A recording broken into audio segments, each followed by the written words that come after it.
Top quality और consistent performance के लिए सिर्फ सिल्वर पंप। टॉप क्वालिटी और कंसिस्टेंट परफॉर्मेंस के लिए सिर्फ सिल्वर पंप, नाम याद रखना। ही एक हेल्थ केअरमधली कंपनी आहे, ओमनी ॲक्टिव्ह हेल्थ केअर म्हणून, आणि त्यांच्यामार्फत कॉन्ट्रॅक्ट पद्धतीने ही शेती केली जाते।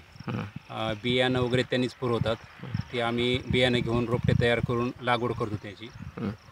लागवड ही सोयाबीनच्या नंतर किंवा ऑक्टोबर-नोव्हेंबरमध्ये केली जाते, आणि मी पहिल्या वर्षी 10 एकर केली होती, आणि आज माझ्याकडे 15 एकर ही मिरची आहे, आणि ह्याचा रेट फिक्स आहे ठरलेला कंपनीने 22,500 रुपये। पहिल्या वर्षी 27,500 होता, आज 22,500 आहे, आणि ह्याचं उत्पन्न म्हटलं तर एक 15 ते 20 क्विंटल प्रति एकर येते।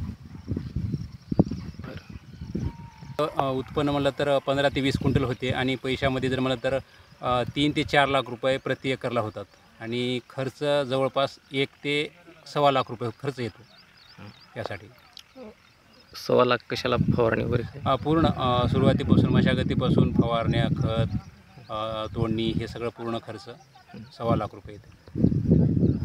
आपण इतर शेतकऱ्यांसाठी काय सांगू शकाल? आणि हे कॉन्ट्रॅक्ट पद्धतीनं कुठल्याही आता बाजारामध्ये खूप कंपन्या उतरल्या आहेत, औषधी वनस्पती आणि हे अशी मिरची, तर कॉन्ट्रॅक्ट पद्धतीनं रेट आपला फिक्स असतो, आपला फक्त उत्पन्न काढायचीच गरज असते।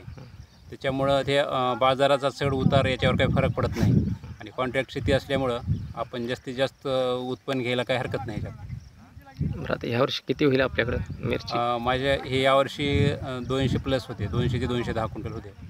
गेल्या वर्षी 210 झाली होती, यावर्षी पण तेवढीच होणार।